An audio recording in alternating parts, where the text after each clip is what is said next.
Saudi అరేబియాపై శత్రువులు దాడులకు దిగితే చీల్చి చెండాడతాం. ఇది పాకిస్తాన్ చేసిన ప్రతిజ్ఞ. 2 రోజుల క్రితం సౌదీ అరేబియా, పాకిస్తాన్, టర్కీ దేశాలు కలిసి భారీ రక్షణ ఒప్పందాన్ని కుదుర్చుకున్నాయి. ఆ ఒప్పందం మేరకు 3 దేశాల్లో ఏ దేశంపై దాడి జరిగినా తమపై దాడిగానే పరిగణిస్తామని పాకిస్తాన్ బీరాలు పలికింది. కానీ ఇప్పుడు సౌదీ అరేబియాపై యెమెన్కు చెందిన హూతీలు భీకర దాడులు చేస్తున్నారు. సౌదీ అరేబియా చమురు కేంద్రాలను ధ్వంసం చేస్తున్నారు. యెమెన్ సాయుధ బలగాల దెబ్బకు అబుదాబి విలవిలలాడుతుంది. అయితే రక్షిస్తామని హామీ ఇచ్చిన పాకిస్తాన్ మాత్రం కలుగులో దాక్కుంది. ఈ దాడులు తమకు ఏమాత్రం సంబంధం లేనట్లు సైలెంట్ గా ఉంటుంది. పాకిస్తాన్ తీరు భారీ రక్షణ ఒప్పందానికి బీటలు వారేలా చేస్తుంది. అసలు ఎందుకు హూతీలపై పాక్ యుద్ధానికి దిగడం లేదు? పాకిస్తాన్ హూతీలకు భయపడుతుందా? పాకిస్తాన్ మౌనం వెనుక అసలు సీక్రెట్ ఏంటి? Watch story. మక్కా ఒప్పందం 3 నాళ్ల ముచ్చటేనా? సౌదీని కాపాడే సీన్ పాకిస్తాన్ సైన్యానికి లేదా? ఇరాన్ భయం పాక్ ఆర్మీ చీఫ్ను వెంటాడుతోందా? 3 రోజుల క్రితం పాకిస్తాన్, సౌదీ అరేబియా, టర్కీ దేశాలు ఎంతో ఘనంగా త్రైపాక్షిక రక్షణ ఒప్పందంపై సంతకాలు చేశాయి. దీన్నే మక్కా ఒప్పందం అంటారు. అయితే కేవలం 48 గంటల వ్యవధిలోనే ఈ కీలక కూటమిలో బీటలు వారుతున్నట్లు తేటతెల్లమైంది. యెమెన్కు చెందిన ఇరాన్ మద్దతున్న హూతీలు సౌదీ అరేబియాపై మరోసారి దాడికి దిగారు. కానీ ఈ యుద్ధ క్షేత్రానికి పాకిస్తాన్ దూరంగానే ఉంది. వాస్తవానికి పాకిస్తాన్ ఆర్మీ చీఫ్ మునీర్ ఎంచుకున్న మార్గం చాలా స్పష్టంగా కనబడుతోంది. అంతేకాదు, ఈ ఒప్పందంలోని అత్యంత ముఖ్యమైన అంశాన్ని పరిశీలిస్తే ఇది మరింత స్పష్టమవుతోంది. మక్కా రక్షణ ఒప్పందం ప్రకారం 3 దేశాల్లో ఏ ఒక్క దేశంపై సాయుధ దాడి జరిగినా దాన్ని 3 దేశాలపై జరిగిన దాడిగానే పరిగణించాలి. ఇదే తరహా నిబంధన గతేడాది సెప్టెంబర్లో కుదిరిన పాకిస్తాన్, సౌదీ రక్షణ ఒప్పందంలో కూడా ఉంది. సౌదీ అరేబియాపై ఇరాన్ దాడులకు దిగింది. కానీ అబుదాబిని రక్షించేందుకు పాక్ బలగాలు మాత్రం రంగంలోకి దిగకపోవడం విశేషం. ఈ పరిమాణం చాలా విషయాలను ఎంతో స్పష్టంగా వెల్లడిస్తోంది. సౌదీ అరేబియాపై సముద్ర దిగ్బంధనాన్ని ప్రకటించిన హౌతీలు ఏం మాత్రం వెనక్కి తగ్గలేదు. ఆ వెంటనే వాయువ్య యెమెన్పై సౌదీ అరేబియా డ్రోన్ దాడికి దిగింది. దీనికి ప్రతీకారంగా సౌదీ అరేబియా ప్రభుత్వ రంగ చమురు సంస్థ నిర్వహిస్తోన్న స్థావరంపై హౌతీలు దాడి చేశారు. ఈ చమురు కేంద్రంలో నిత్యం 40 లక్షల బ్యారెళ్ల ముడి చమురును శుద్ధి చేస్తారు.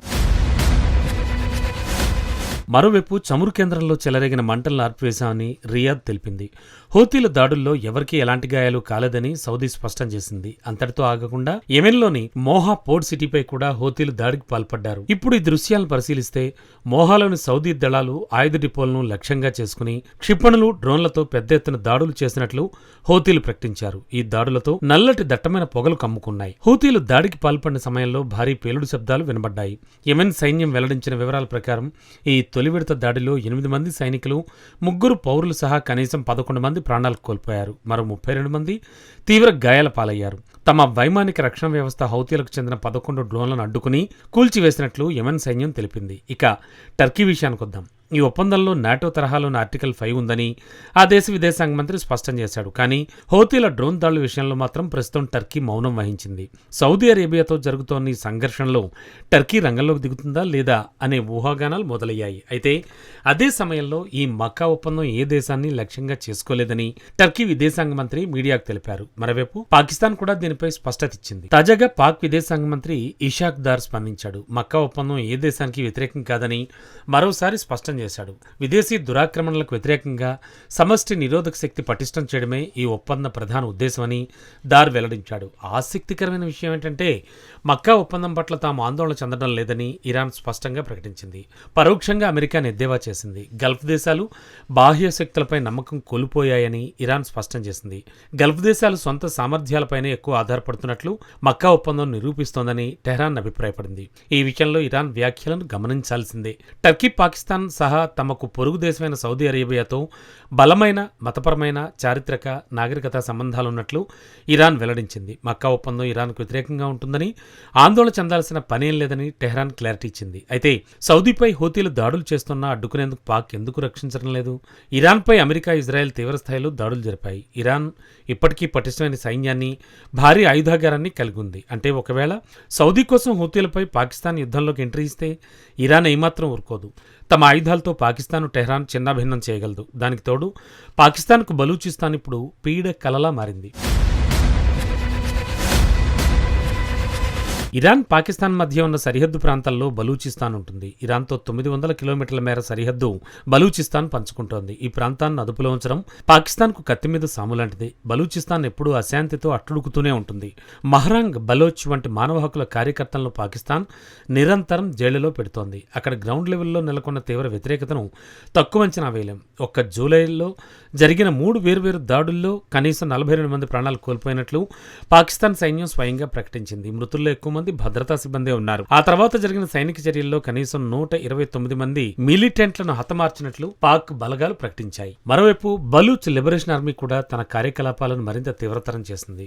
ఇక్కడ గమనించదగ్గ విషయం ఏంటంటే జూలైలో ఒక చెక్ పోస్ట్ పై దుండగులు జరిపిన మెరుపుదాడిలో 9 మంది పోలీసు అధికారులు బలయ్యారు. ఇది బలూచిస్తాన్లోని డ్యామ్ ప్రాజెక్టు వద్ద జరిగింది. అంతేకాదు మేలో క్వెటాలో పాకిస్తాన్ భద్రతా సిబ్బందిని వారి కుటుంబ సభ్యులను తీసుకెళ్తోన్న రైలును లక్ష్యంగా చేసుకుని ఆత్మాహుతి దాడి జరిగింది. పేలుడు పదార్థాలతో నిండిన కారుతో రైలును ఢీకొనడంతో 30 మందికి పైగా ప్రాణాలు కోల్పోయారు. ఇక పాక్ ఆక్రమిత కశ్మీర్ పీఓకేలోని పరిస్థితి గురించి మాట్లాడుకుంటే అది ఏమాత్రం బాగోలేదని చెప్పాలి.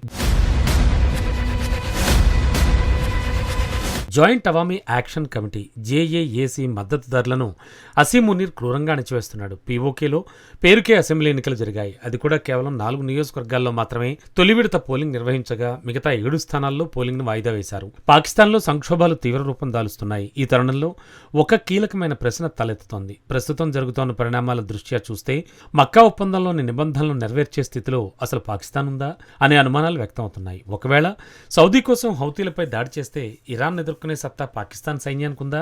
ఖచ్చితంగా లేదనే చెప్పాలి. ఎందుకంటే దేశం ఆర్థికంగా అస్తవ్యస్తంగా మారడమే కాకుండా అంతర్గత కొమ్ములాటలతో పాకిస్తాన్ ఇప్పటికే సతమతమవుతోంది. ఒకవైపు బలూచిస్తాన్ తిరుగుబాటుదారులు, మరోవైపు దేశంలో రగులుతోన్న అసంతృప్తులు, సంక్షోభాలు పాకిస్తాన్ సైన్యాన్ని తీవ్ర ఒత్తిడిలోకి నెట్టాయి. ఈ పరిస్థితుల్లో పొరుగు దేశాలతో ప్రత్యక్ష యుద్ధానికి దిగే సాహసం పాక్ చేయలేదు. అందుకే సౌదీ అరేబియాతో రక్షణ ఒప్పందాలు ఎంత గట్టిగా ఉన్నా ఆచరణలో మాత్రం పాకిస్తాన్ ఎప్పుడూ ఆచితూచి వ్యవహరిస్తూ ఉంటుంది. కేవలం దౌత్యపరమైన ప్రకటనలకే పరిమితమై క్షేత్రస్థాయి యుద్ధాలకు పూర్తిగా దూరంగా ఉంటోంది. ఇక టర్కీ విషయానికి వద్దాం. ఆ దేశం కూడా ప్రస్తుతానికి మౌనంగానే ఉంటోంది.